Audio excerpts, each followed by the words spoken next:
that you did carry for the public benefit the notification by the Speaker of the Parliament of Trinidad and Tobago advising the parliamentarians and the population that the question of the appointment of a president was upon us. We do have a president in office, and as you know, a president in office qualifies to be re-elected, or, depending on the parliamentarian's choice, another person may be selected and voted into office. Because in our country, under our constitution, doesn't matter what we think of the constitution or whatever, but today, the constitution allows the parliament as a house, both houses meeting as an electoral college, and the parliamentarians of both houses have the authority and the requirement and the duty to select a citizen who qualifies, in their view, to hold the post of president. You would have seen me separate and apart from this sort of forum or from any notification from the parliament saying to the country through the media that our sitting president, whose original 5-year term comes to an end on the 20th of March, as per the Constitution, will not be offering herself for a second term. And I did indicate that this was an understanding that she gave to the country through me at the time when she agreed to serve the country in this capacity for a term.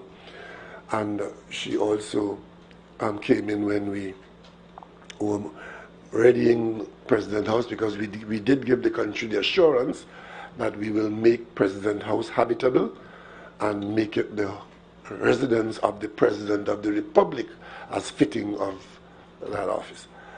But she did indicate that even if that was so, she would have wanted to remain with her mother, and she did in fact stay in her neighborhood with her mother throughout her term of office. And I want to take this opportunity once again to thank President Paula May Weeks, one, for agreeing to come off her retirement and serving as the President of Trinidad and Tobago, and thank her for the job that she has done on behalf of all of us. And we wish her well as she goes forward to continue her retirement, and we wish her good health, happiness, and we are proud that on her CV she can put without rebuttal that she has been the President of Trinidad and Tobago who served her people well. So that leaves us with a vacancy. And as, again, the Constitution is consulted, you would see that, as the Speaker of the Parliament pointed out, there are deadlines to be met and steps in the process that have to be taken towards appointing a president. The first step is to find a qualified person who is willing to accept, to make him or herself available to be nominated at the Parliament. And subsequent to that nomination, there will be an election in the Parliament, and nominee or nominees have to be elected in the Parliament. That has to be done according to the Constitution by the 10th of January. So it's right upon us. And the actual handing over, one goes out of office on the 20th, the other comes into office on the 21st. And all things being equal, of March, all things being equal, the country would have transitioned from one president to another. A lot of the discussion and the anticipation, fair or foul, that comes with this comes at the beginning of the process, when who is selected, who is qualified. Of the 1.3 million of us, a lot of us are qualified for the position, meaning not disqualified. And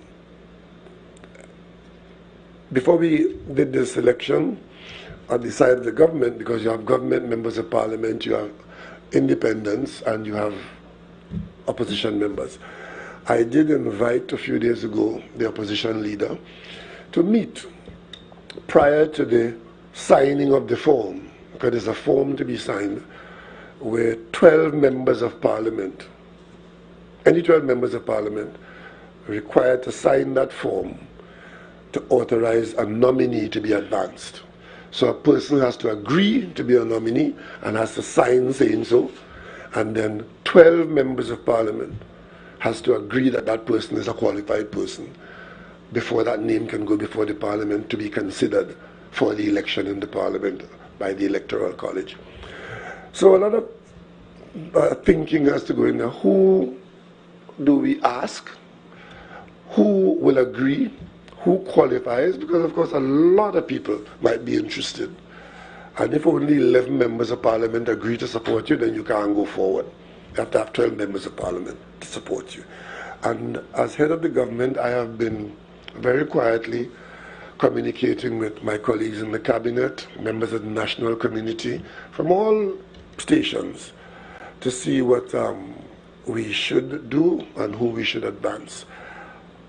I also had the leader of government business talk to the opposition whip as to whether in fact the opposition had somebody at that time who they would want to put into the consideration pile very early, and that didn't throw up a name or names, and of course subsequent to that follow up on that kind of conversation, we asked to have the meeting between the head of the government and the head of the opposition. That meeting took place today, and we had a very cordial meeting between 6 members of parliament. I went with Minister Robinson Regis, who is the leader of government business, Minister Young, who is minister in the office of the Prime Minister, and the opposition came with Mr. David Lee, who is the chief whip of the opposition, and Senator Wade Mark, who is leader in the Senate. So these 6 parliamentarians, we met and we had a very cordial discussion on this issue of a selectee. And we both agreed among ourselves that it would be best if we are able to have consensus. But we are not unmindful of the fact that it is possible that we may not have consensus. But the meeting went very well. The opposition was asked whether they had a nominee that they would like to put for consideration by our team, name or names, because the way this thing goes is never one person who is entitled. The opposition team indicated to us that while they met and they looked over the situation and so on, and there was not a name that they wanted to advance, that they had. In fact, they did not treat with individuals, they treated mainly with requirements and what sort of individual should fit the bill. We indicated to the team, the opposition team, that we had done some consulting as well, both in and out of the government, and having done that, we did come to the meeting with a name, and we are satisfied that that name is somebody who fits the bill, qualified, and can do the job. And the name that we advanced to the opposition was the person who is now sitting in the capacity of President of the Senate, and that is Senator Christine Kangaloo. We made that name available officially to the opposition, and we indicated that the government, having nothing else to consider from the opposition and having done our own considerations and having the deadlines to meet and the requirement to follow the Constitution, that we will be supporting Senator Christine Kangaloo, and we will meet all the requirements of the law going forward. The opposition indicated to us that they would want a little time to consider it, and we indicated that we would, our team, there are 12 slots on the form, which must be filled in by Monday morning. And we, at the government side, we can fill in some of those now. We can fill in all 12 now if we wish. But we did give the opposition the undertaking that we would fill in 7 when we set about to fill it in. The leader of government business will ensure that that form is made available to government members we will, sometime between now and Monday morning, fill in 7, and we'll wait on the opposition. If they, after consideration, they decided, even if they do have reservations or whatever, if they decide that they would support the nominee by signing the form, we will give them that opportunity, because we are better off if we can go to the Parliament with some semblance or element of consensus. If, on the other hand, that is not to be had, then the government will have no choice but to fill out all 12 slots. But we really would be happy, and I think the country would be better off if a qualified person, as Senator Christine Kangaloo, is our nominee going forward, and we as parliamentarians can agree that being a member of parliament in our country, the way we conduct our business as a people, that being a member of parliament does not disqualify you or anybody from holding the office, because the Constitution does not say that. So, having said that, you now have to treat with two things you have to treat with. One is that the government will be supporting Senator Kangaloo. She's very well known to you. She's had a long service as a public officer, as Prime Minister, and as head of this government. And I said this to the opposition: I am not one of those people who believe that because you have made yourself available for public service, that you have disqualified yourself from further public service. And I am not one of those who believe that because you serve in the Parliament, you are the devil incarnate and you are disqualified. And I am not one of those who believe, and the Cabinet supports my position, that because you have not entered into the public arena to offer yourself to serve with all that goes with that, that you are independent and you are better qualified to serve the country because you've never done anything for the country and all you've done is for yourself, and therefore that makes you independent. I don't subscribe to that. Very many people have made tremendous sacrifices to serve in public service, and public service is honorable. It all depends on how you journey through public service. So if you have any questions on that, I will take those questions now. And as you may, let me deal with your first question, because I'm sure you will raise it. The first question is, what's going to happen with the President of the Senate moving towards the President of the country? Well, the law requires that upon being elected, such a person will have to vacate. So Senator Christine Kangaloo will have at some appropriate time to have to vacate that position of senator and then put her name up and be elected. My legal advice is that at the point of election, that's where she has to vacate. She can't hold two positions, and she can't wait in one for the other. So that's going to be dealt with by proper legal guidance. And of course, a vacancy arises in the Senate for President of the Senate. That will come. That is not a matter that fails the government. And of course, the government will have to appoint a replacement senator. So these are matters for the government, and in the coming days, we will deal with those matters. So if you have any further questions, I will take them now in our short press conference. Lee, come over here, first question here. Come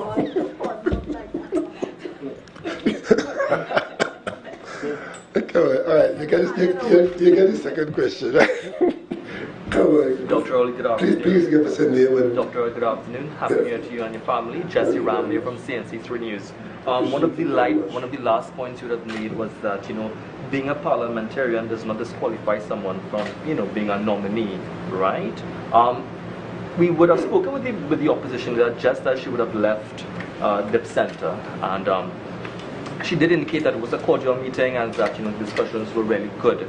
However, she did express some concern, as you would imagine, about the impartiality of Ms. Kangaloo, with her being a candidate and her links with the PNM, etc. How would you respond to that? Okay. The PNM as an institution in this country does not subscribe to the view that if you have been associated with the PNM, you are disqualified. As a matter of fact, when we met to discuss this same situation with the opposition leader then as Prime Minister, at that meeting I went with Senator Faris Al-Rawi, I think it was, and Marlene MacDonald. And we went with a name. Unlike today, we had a name because we did our job and we thought, who could we offer to the government for consideration?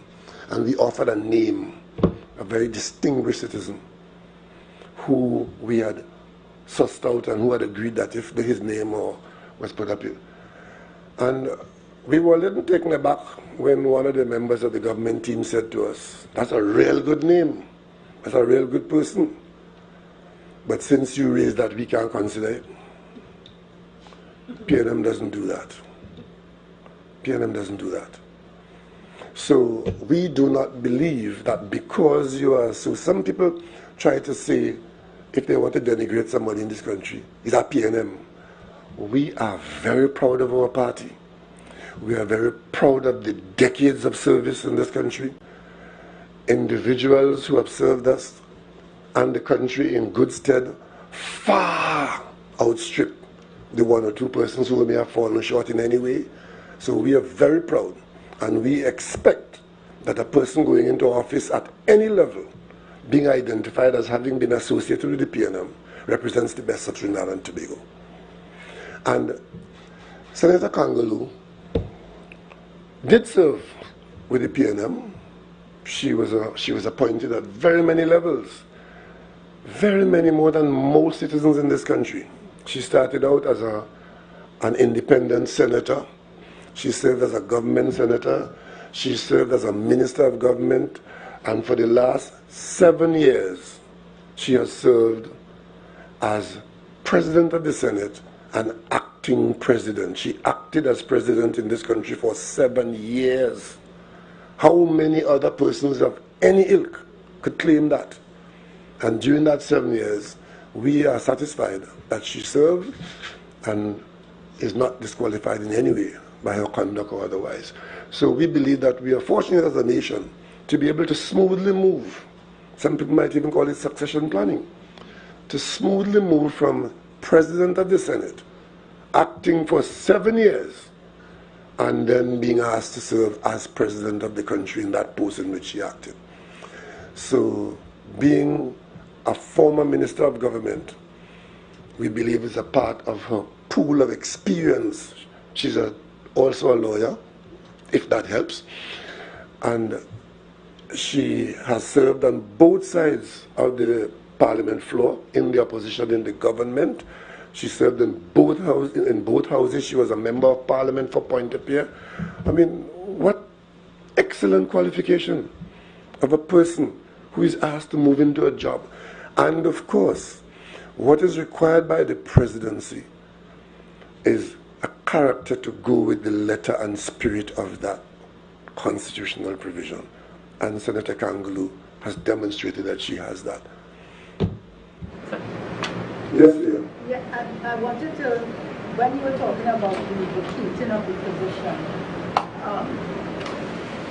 will Senator Kangaloo be participating in the electoral college in the election? No, she can't. She'll have to vacate, then the vacancy will arise as president of the Senate. Okay. And she wouldn't be voting for herself. So she's vacating from January. Well, as I just said, we will be guided of the actual point at which she vacates. So, and once a vacancy arises, that vacancy can be filled, because remember, the current president is in office until the day before the new president comes in. So we can fill that vacancy, and whoever fills it will then be the person voting. The UNC seemed to suggest that she's an active politician, you know, in the mold of Leslie Robinson? Is there you can't get more active than coming out of the cabinet. She has never been in the cabinet here with us. She hasn't been in the cabinet for 12, how many years? 12 since she was last. 12 years she has not been in the cabinet. So I'm saying that kind of experience is not a disqualification, it's a plus.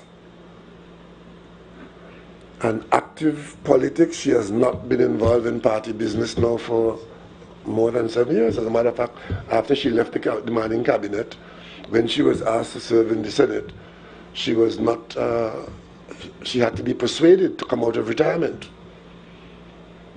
I persuaded her to come out of retirement to serve there. So to describe her as an active politician. And let me say this again, I am not one of those who disqualify people on the basis that they are active politicians.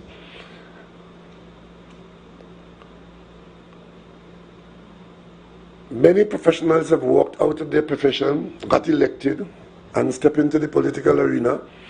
It's public service. There's a discussion taking place in this country now led by many people who have, some of them have thought it through, some have not, asking for an executive president. Others asking for an independent person to go to the office and therefore would not be beholden to the Prime Minister and la la la. But if we, let's for one moment stop and think. If we have an executive president elected by the public in a general election, as we do here, general across the country, I mean, how will we receive a person like that, who is sponsored by a political party as their nominee for the post of president, and we go out and campaign for an election for a president to be elected, an executive president? Is that going to be any less active politically or more so active? So there's no disqualification. I think her political experience is what gives her the gravitas, gives her the strength to act with confidence on our behalf in that office, where I dare say she has acted for 7 years. Very many people in very important jobs in this country walked into, like Dr. Williams. When Dr. Williams came into office as Prime Minister in 1956, he had never served a day in Parliament. This lady has had 7 years of acting in the position. So come on, let's not get carried away. As Senate President, she has had some conflict with the opposition. I know, in terms of the running of the Senate. Do you feel that that might be? No, I don't think she's had any real significant. I mean, I know some of our members might have thought that she's too lenient, and of course the opposition on occasion. But when by and large, if you serve in that position as Speaker or as President of the Senate, it carries with it a balancing act, and situations will arise where people will interpret. Opposition will always believe that the chair is biased against them, and it's only when the person dead you say how good they were. So she's never had a scandal. She's never had to get up in Parliament and apologize for misleading the Parliament. She's never had to explain her qualification, as being fraudulent. So she never had those any of those things. She's had a very straightforward service pathway to this selection. And I think that we are happy and lucky as a country to have somebody like that available to us and willing to do the job. That's most important. There might be many other persons who might be just as qualified in more ways than one, who have made the decisions long ago that they will have nothing to do with something like this. And of course you have the other side, where there are persons who are campaigning for it subtly and otherwise, who you want no part of. June Brown, TV6 News, and all the best to you. Thank you very much. For the new year. In terms of what you just said just now, how wide of a field in terms of persons or potential nominees did the government consider or consult with? And what were some of the reasons why, let's say, you consulted with someone and that person said, well, they're not interested? Well, that's part of the peril of being in the position that I hold. And I consult from Sieges to Charlottesville, from Carenage to San Grande. But it's done in a very confidential way. Some people are being considered without even knowing that they're being considered. And that's what the job calls for. Because you look at what does the country have available to it? Who is available to the country? And you narrow it down until you get to the point of who is willing, having been thought of as a potential selectee. So I won't call any names to you, but let's just rest assured that it's not a monarchy where you have it as an entitlement by birth. Like Senator Kangley, you'll end up in this position where the search, mental or otherwise, would have identified you as the person carrying the best suite of qualifications. There are many other people. On this occasion, we believe that that's a very good choice. And I did say to Senator Mark a little while ago, when he raised a point in our discussion, that this process is done on a case-by-case basis. There's no set pattern that you'll get inside there and this mold will throw out that. And when one of our citizens can be described in the way that I've described Senator Kangaloo, sitting in the position, it is the Constitution that says so, you know. It is the Constitution that says when the president is not available, of all of us that's left in the country in all kinds of posts, it is the president of the Senate who will go and sit there. That's the Constitution. So anybody who wants to disregard that now and say, well, she's not qualified for whatever reason, just understand that those who wrote the Constitution said, if you are able to properly discharge your responsibility as president of the Senate, then you should be able to discharge it as president. I follow the Constitution because my oath of office tells me I must. Where's the issue of the Constitution, and the point you made clearly about this conversation you referenced about if there's a time for a change in looking at, for example, an executive president or anything along those lines, is that something that Trinidad and Tobago should look at some point in the future, if not under this administration or going forward, a change in the nature of the office of the president in terms of selection and power to the president? I wouldn't want to enter that discussion today. It's one that we can have at leisure sometime later on, but just to remind you that that conversation arose sometime early on, and it didn't find a lot of traction for many reasons. And one of the things, if it is that is being advanced as a palliative or a panacea for the ills or the perceived ills of the current arrangement, especially dealing with the political cut and thrust or the political acrimony, that is no guarantee. They have an executive president in America, you know. And that was one of the best arrangements for democracy to have a president. There's no guarantee that it will go smoothly and there'll be no controversy or no shortcoming. Right? So people who advocate that as an advance, constitutions evolve.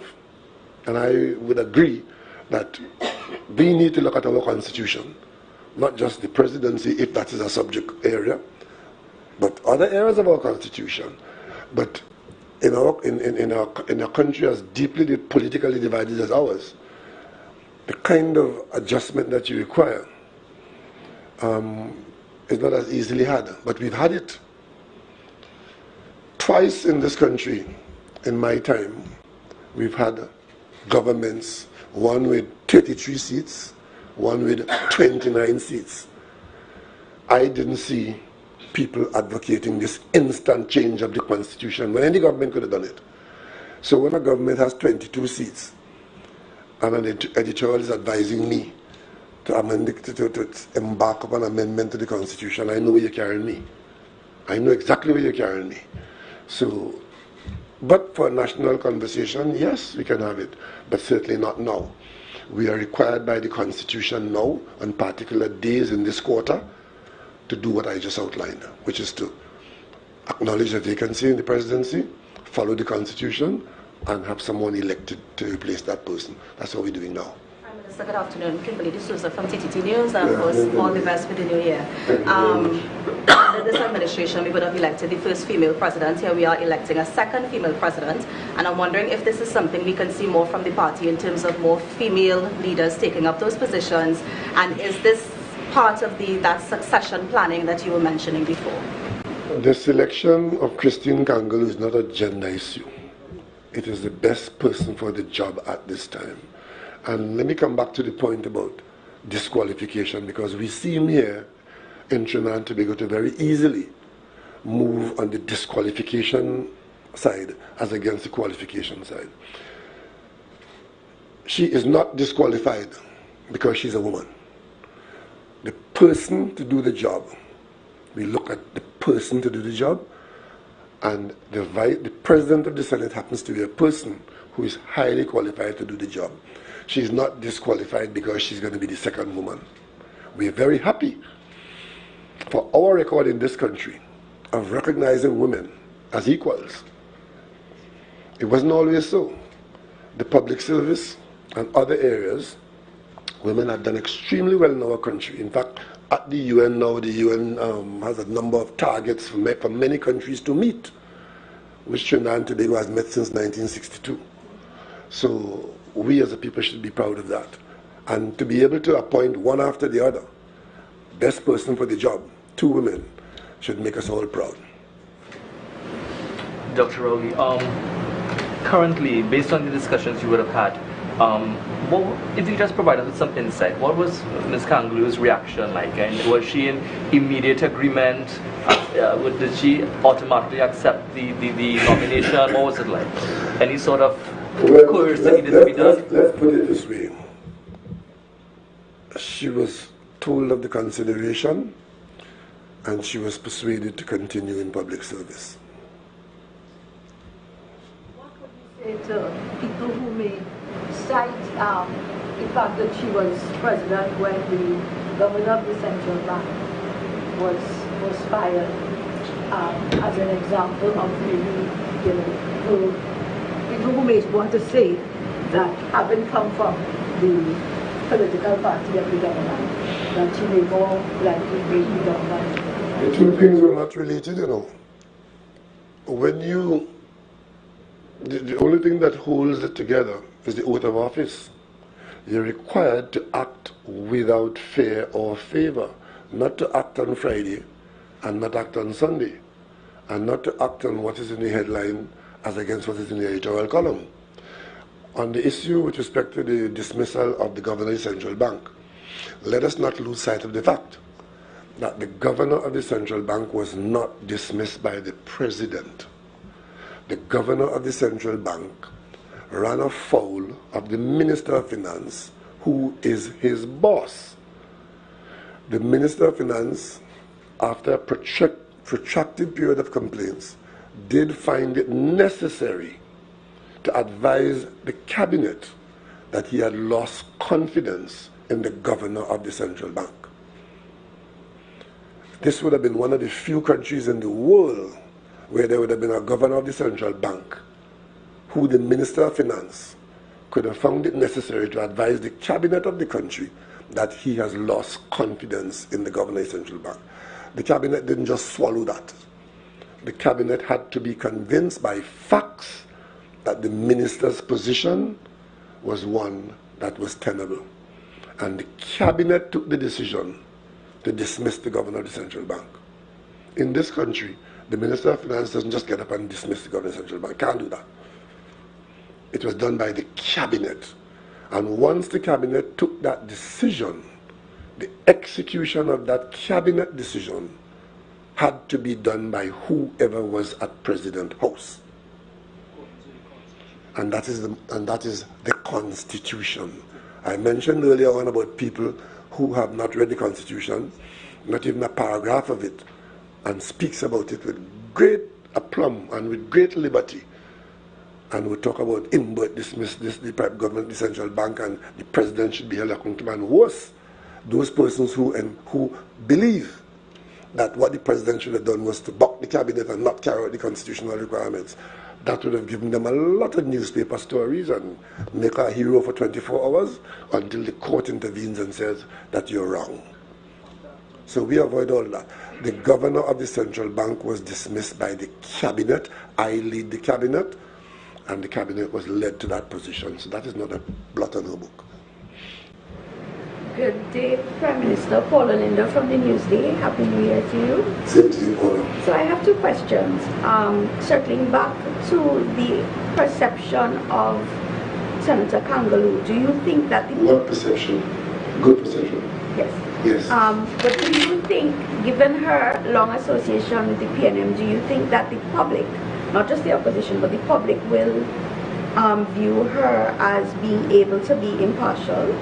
And then a second part of that question, during the current president's term of office, she has come under a lot of attacks from various public sectors, public quarters. Do you think that Senator Kangaloo will also face those kinds of attacks? Whatever comes her way, I'm confident that she'll be able to cope with it. I have no crystal ball. I don't know what's going to come her way because I don't know what's going to happen in the next 5 years. But I'll tell you one thing. The public who you speak about and speak for is the same public that on many occasions in a 60-odd-year period, elected the said PNM as the government of the country. So if you're saying that by being PNM, all this consternation should arise, so what do we do on the day after election when the population by majority elects the PNM and there has to be a PNM Prime Minister and a PNM cabinet? What do we say? No, go down to Woodford Square and pick up 24 people and put them in the cabinet? No. And I want to reiterate this. Being PNM in this country is a matter of pride. Not just for the PNM members and supporters, but for the country. Because we have practiced democracy in a way that many countries have failed to do it. Because, you know, we've been PNM in the opposition too, you know. Don't just associate PNM with the government of Trinidad and Tobago. Associate PNM with being in the opposition when the population said, let's try somebody else. And if you want to know how good the PNM is and has been in this country, look at what the PNM has done in opposition. Because there too, we recognize that we are doing public service for the country and not for ourselves. Thank you very much. I must run away now. Thank you for coming, and we look forward to the process being successfully concluded. Thank you.